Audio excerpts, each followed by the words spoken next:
कर्पूर गौरम करुणावतारम संसार सारम भुजेन्द्रहारम सदा वसंतरे हृदय रविंद्रे भवम भवानी सरितम नमानि। नमस्कार, समाचार प्लस में आपका स्वागत है और आपके साथ मैं हूँ खुशबू राय। सावन का महीना चल रहा है और हर कोई भगवान भोले शंकर की भक्ति में लीन है। सावन किस तरीके से खास है और इससे जुड़ी तमाम विशेष बिंदुओं पर बात करने आज हमारे साथ समाचार प्लस के न्यूज़ रूम में मौजूद है आचार्य कृष्णकांत जी। कृष्णकांत जी, आपका बहुत बहुत स्वागत है। सावन का महीना चल रहा है, ये महीना किस तरीके से खास है, ये हमारे दर्शकों को आप बताइए। देखिए, मैं सर्वप्रथम समाचार प्लस के प्रांगण में सर्वप्रथम गणपति की वंदना करता हूँ और वंदना करके श्रावण की महिमा पर प्रकाश जनता को कराएंगे। विघ्नेश्वराय वरदाय सुरप्रियाय लंबोदराय सकलाय जगद्धिताय नागाननाय श्रुतिजज्ञ विभूषिताय गौरीसुताय गणनाथ नमो नमस्ते। सर्वप्रथम मैं दर्शकों को ये बताना चाहूँगा कि किसी भी पूजा के पूर्व गणपति की वंदना अनिवार्य है। गणपति की वंदना हम करते हैं तो निर्विघ्न हमारे यज्ञ पूर्ण होता है। तो श्रावण मास का आज सोमवार है। श्रावण मास ही इतना महत्वपूर्ण क्यों है? शिवपुराण में, शिव महापुराण में, शास्त्रों में वर्णित है कि श्रावण के मास में भगवती पार्वती घोर तपस्या की थी और घोर तपस्या करने से भगवान प्रसन्न हो गए थे और प्रसन्न होकर कहा था वरम ब्रूहि, हे देवी कुछ मांग लो, वरम ब्रूहि कुछ मांगो। तो भगवती पार्वती कहीं थी कि हे महादेव, अगर आप मुझ पर प्रसन्न हैं तो जो लोग श्रावण मास में हमारी आराधना करें, श्रावण के सोमवार को मेरी पूजा करें, श्रावण मास में मेरी पूजा करें, उनके सारी अभीष्ट की सिद्धि हो, मनोकामना की पूर्ति हो। उसी काल से श्रावण की महिमा अद्वितीय रही है। श्रावण मास में भगवान शंकर पृथ्वी पर विचरण करते हैं, इसलिए श्रावण मास में शिववास नहीं देखा जाता, क्योंकि भगवान शंकर पृथ्वी पर ही रहते हैं और भक्तों को अभय दान देते हैं और भक्तों को अभिष्ट सिद्धि देते हैं। जी आचार्य जी, सभी जानते हैं कि सावन का जो महीना है वो शंकर भगवान को समर्पित होता है, तो ऐसे कुछ मंत्र बताएं हमें जो जिनके उच्चारण से शंकर भगवान जो है वो प्रसन्न हो जाए और हमें सुख और समृद्धि की प्राप्ति हो। देखिए, ऐसा है, भगवान शंकर को महादेव कहा जाता है और भगवान शंकर शीघ्र प्रसन्न होते हैं। शास्त्रों में ऐसा वर्णन है, नमस्कारम प्रियो भानु, श्रृंगारम प्रियो विष्णु, नमस्कारम प्रियो भानु, जलधारा शिव प्रिय और श्रृंगारम प्रियो विष्णु, ब्राह्मणम मधुर प्रियम। शास्त्रकारों ने कहा कि जलधारा शिव प्रिय। भगवान शंकर को अगर कुछ आपके पास नहीं है तो भगवान शंकर को एक लोटा जल ही अर्पित कर दें, एक लोटा गंगाजल शिवलिंग पर चढ़ा दें और प्रणाम कर लें तो भगवान शंकर प्रसन्न होते हैं। इतने कम वस्तु में इस पृथ्वी पर, इस संसार में कोई देवता इतना शीघ्र प्रसन्न नहीं होते हैं। इसलिए भगवान शंकर की पूजा के अनेक विधान हैं, अनेक मंत्र हैं। भगवान शंकर की आराधना करने का सर्वश्रेष्ठ उपाय है भगवान शंकर को जो जो वस्तु प्रिय है। समुद्र मंथन जब हुआ तो भगवान शंकर जन कल्याण के लिए, भक्तों के कल्याण के लिए विष पान कर लिए, और जब उन्होंने विष पान किया, मैं शिवपुराण की बातें कह रहा हूँ, अपने तरफ से नहीं कह रहा हूँ, शिवपुराण में वर्णित है, जब भगवान शंकर समुद्र मंथन के बाद विष पान कर लिए तो विष पान करने से उनके गले में जलन होने लगा, सभी देवताओं में त्राहिमाम हो गई। तो उस जलन को शांत करने के लिए बिल्वपत्र, भांग, धतूर, दूध, दधी इत्यादि जो भी सामग्री उपलब्ध रहा भगवान शंकर को अर्पित किया गया, जिससे भगवान प्रसन्न हो और उनका जलन दूर हो। इसलिए श्रावण मास में आचार्य जी, मैं आपको थोड़ा रोकना चाहूँगी। अभी आपने बहुत अच्छी बात कही कि शंकर भगवान को प्रसन्न करने के लिए बहुत ज़्यादा कुछ करने की ज़रूरत नहीं है, सिर्फ जल ही चढ़ा दे तो वो बहुत होता है। हमने देखा है कि बहुत कोई जो है इस सावन महीने में शिवलिंग पर जलाभिषेक करते हैं और एक रुद्राभिषेक भी हमने सुना है, तो दोनों में क्या अलग है और दोनों की महत्वता क्या है, ये आप हमारे दर्शकों को बताएं। देखिए, ऐसा है कि हर वस्तु का अलग अलग महिमा है। भगवान शंकर को कुशा में जल डालकर षोडशोपचार पूजन करके शुक्ल यजुर्वेद माध्यन्दिनी संहिता में एक मंत्र है, कुछ मंत्र मैं दर्शकों को सुना दे रहा हूँ। उस मंत्र से योग्य वैदिक विद्वानों के द्वारा अगर रुद्राभिषेक कराया जाए तो अभिष्ट कार्य की सिद्धि होती है। जैसे शुक्ल यजुर्वेद माध्यन्दिनी संहिता में हम देखते हैं कि भगवान शिव के मंत्र हैं। हरि ओम नमस्ते रुद्रमण्डव उतोदइखवे नमः बाहुभ्याम उदते नमः जाते रुद्रशिवा तनूरघोरा पापकाशिनी तया नस्तन्वा शन्तमया गिरिशन्ताभिचाकसीः जामिखुं गिरिशन्तहस्ते बिभर्ख्यस्तवे शिवाङ्गिरित्रतां कुर्माहिगुंसेः परघं जगत शिवेन वचसा त्वा गिरिशाक्षावधामसि जधानः सर्वमि जगदायुष्मग्गुं शोभना अशत अध्यवोचदधिवक्ता प्रथमो दैव्योऽभिगग यहिंश्च सर्वाञ्चं भजन् च सर्वाश्च जातु धान्यो धराचिः पराशुभ अशौजस्ताम्रो अरुण उत बभ्रः शुभङ्गलः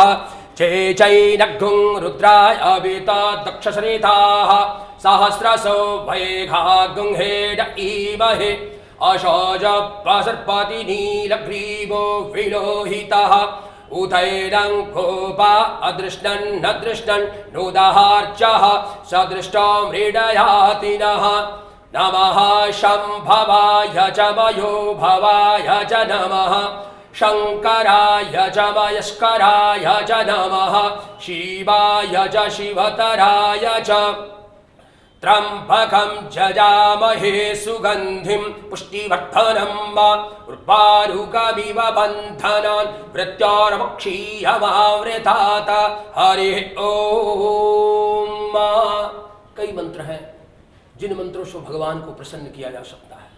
आचार्य जी, अभी जो आपने बताया वो बताया कि जलाभिषेक किस किस तरीके से और उसकी महत्वता क्या है। इसके अलावा अगर हम सोमवार को पूजा करते हैं तो उसके विधि विधान के बारे में बताइए, जिससे हमारे दर्शकों को पता चल सके कि वो इस तरीके से पूजा करेंगे तो भगवान भोलेनाथ जो है वो उनकी मनोकामना को पूर्ण करेंगे। देखिए, ऐसा है कि प्रातःकाल लोग स्नान ध्यान करके भगवान शंकर के लिए दूध, दधी, मधु, घृत, गुड़, भांग, धतूर के फूल, बिल्वपत्र, मलियागिरी चंदन, केसर युक्त चंदन, अष्टगंध से युक्त भगवान शंकर को अगर अर्पित किया जाए तो भगवान शंकर भक्तों को अभय दान देते हैं, भक्तों पर प्रसन्नता होती है। क्योंकि त्रिदलम त्रिगुणाकारम त्रिनेत्रम च त्रियायुधम त्रिजन्म पाप संहारम बिल्वपत्रम शिवार्पणम। लिखा कि त्रिदलम, तीन दल है, तीन पत्ते हैं बिल्वपत्र में। त्रिदलम त्रिगुणाकारम त्रिनेत्रम च त्रियायुधम त्रिजन्म पाप संहारम बिल्वपत्रम शिवार्पणम। त्रिजन्मों के पाप को बिल्वपत्र चढ़ाने से समन होता है, दैहिक, दैविक, भौतिक तीनों तापों से समन होता है और भक्तों की अभिष्ट कार्य की सिद्धि होती है। ऐसा शिव पुराण, महापुराण में वर्णन मिलता है। देखा है, सुना है और अक्सर देखते हैं कि सावन के महीने में एक पूजा की शुरुआत होती है जिसे हम कहते हैं 16 सोमवारी का व्रत। तो ये 16 सोमवारी का व्रत जो है वो सावन में ही क्यों शुरू होता है और इसकी महत्वता क्या है, आप ये भी हमारे दर्शकों को बताएं। मैं दर्शकों को ये बताना जरूर चाहूँगा, कुंवारी कन्याओं के लिए जिनका विवाह नहीं हो रहा है, कुंवारी लड़कों के लिए जिनका विवाह नहीं हो रहा है, शिक्षा में बाधाएं हो रही हैं, सफलता में कठिनाइयाँ हो रही हैं, तो शास्त्रों में वर्णन मिलता है कि 16 सोमवार का व्रत श्रावण से लोग आरंभ करते हैं।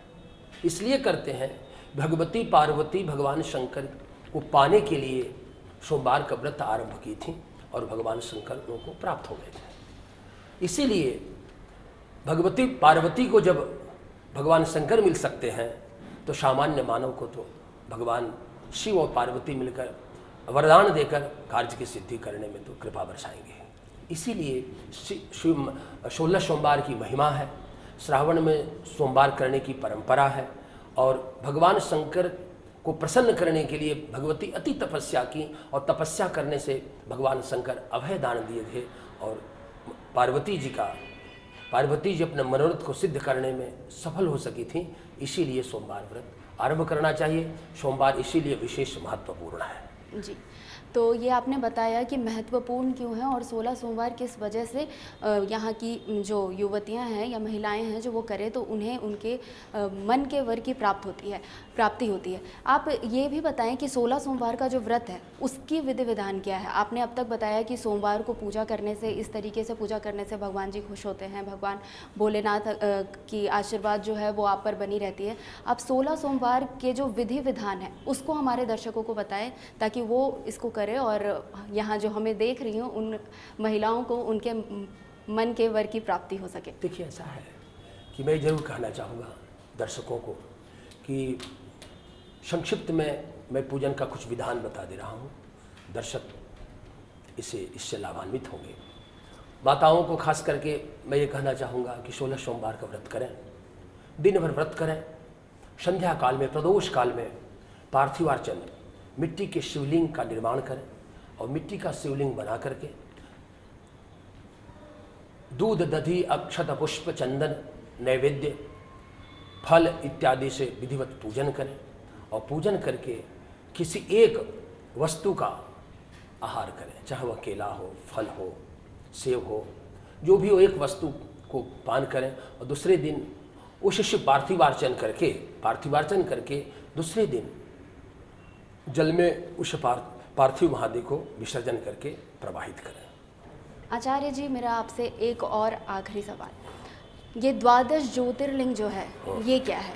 इसके बारे में आप हमारे दर्शकों को बताइए और बताइए कि इसकी महत्वता जो है, इसका जो महत्व है वो क्या है। देखिए, शास्त्रों में लिखा कि 12 ज्योतिर्लिंग जो है वह अपने आप में सिद्ध है। शास्त्रों में ऐसा वर्णन है कि भगवान शंकर जहाँ जहाँ दर्शन दिए वहाँ वहाँ भगवान का ज्योतिर्लिंग की स्थापना हुई। ज्योतिर्लिंग का अर्थ होता है प्रकाश, और इसका एक श्लोक है।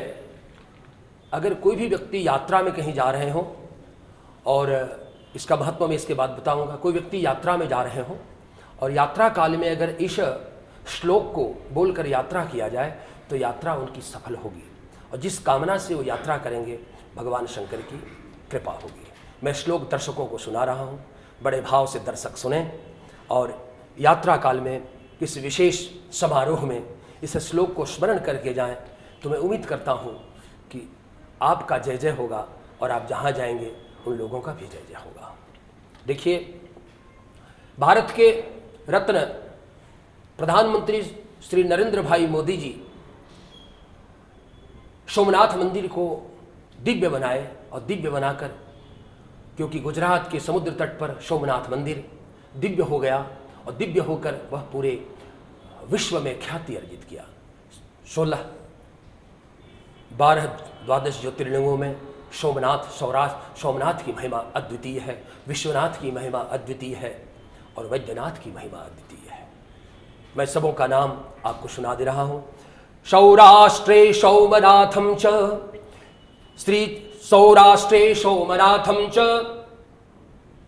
सौराष्ट्रे सोमनाथं च, चंद्रशैले मल्लिकार्जुनम, उजन्यां महाकाल मोंकार ममलेश्वरम, परल्यां वैद्यनाथं च, डाकिन्यां भीमशंकरम, सेतुबंधे तु रामेशं, नागेशं दारुकावने, वाराणस्यां तु विश्वेशं, त्र्यंबकं गौतमी तटे, हिमालये तु केदारं, दृशमेशं च शिवालये। एतानि ज्योतिर्लिंगानि सायं प्रातः पठेन्नरः, सप्तजन्मकृतं पापं स्मरणेन विनश्यति। शास्त्रों में लिखा, शिवपुराण में लिखा कि जो ये 12 ज्योतिर्लिंग का स्मरण करके जाते हैं, 7 जन्मों के पाप दूर हो जाते हैं और मनवांछित सिद्धि की प्राप्ति होती है उनको 12 ज्योतिर्लिंग के दर्शन करने से। 12 ज्योतिर्लिंग का जो दर्शन करते हैं वो सद्यः शिवलोके भीयते, शिवलोक में उनका स्थान प्राप्त होता है और भगवान शंकर का दिव्य दर्शन और आशीर्वचन उन्हें प्राप्त होता रहता है।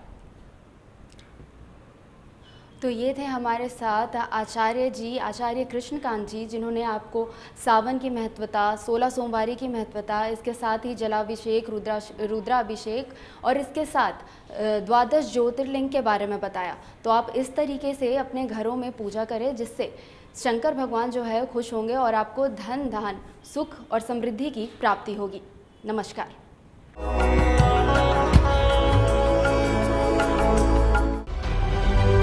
समाचार प्लस, खबर वही जो हमने कही।